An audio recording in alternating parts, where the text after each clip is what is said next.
On the Pathfinder battery, the switch for the battery is here to turn it on or to check the battery life. These lights are the battery life indicator lights. This battery needs to be charged. You can see 2 dark, 2 lit, and then red is the last one. If you're out on a ride and you're down to red, you should probably turn off the motor. Now we're going to take the battery out. Put the key in the lock, turn clockwise, and then you're going to grab the battery at the bottom on the Pathfinder and pull up. You'll see it pivots out, and then you can slide it the rest of the way. To put it back in, this goes in the top of the frame first, and you're going to push down until you hear it click.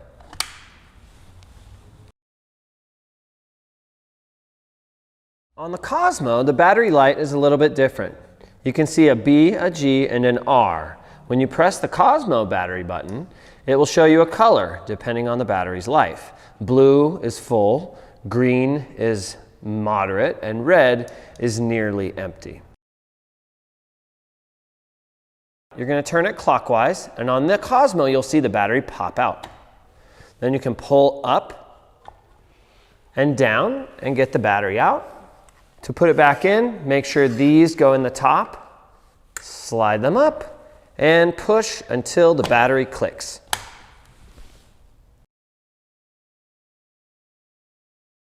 On the F1 batteries, the battery button is at the top of the battery, and the lights are 3 green and 1 red. As the lights go out, that means your battery is draining, and then if you only have a red light left, that means your battery is almost dead. The F1 keys are folded so they fit better in your pocket. You can open them up, insert into the lock core, turn clockwise, and the battery will pop out. Slide the battery up and out, and to put it back in, make sure that this detent is in the bottom of the frame, and then you can click the battery into place. The charging port on the F1 bikes is on the other side.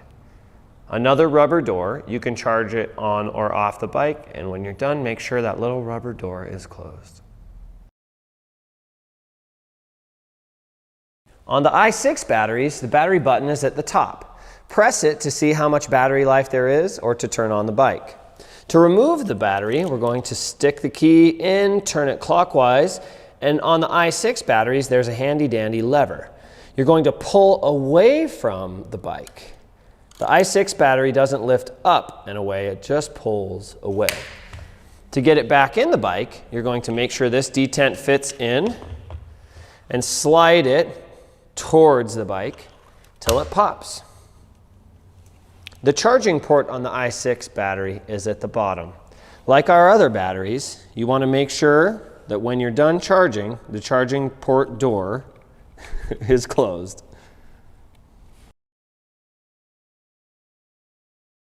On the folding bikes, the battery sits behind the seat tube. To get to it, we're going to have to lift the saddle out of the way with this lever on the back of the seat. Then you can see the battery top and handle and indicator. Press and hold the button to see how much life the battery has. To get the battery out, you're going to stick the key in, push it in, and turn it to the left to the unlock position. Then you can lift the battery out, sliding on that rail. To get the battery back in, make sure it slides onto the rail, like so, and then it will pop back into place. Turn it to on to ride the bike. The charging port on the folding bikes is right next to the lock core.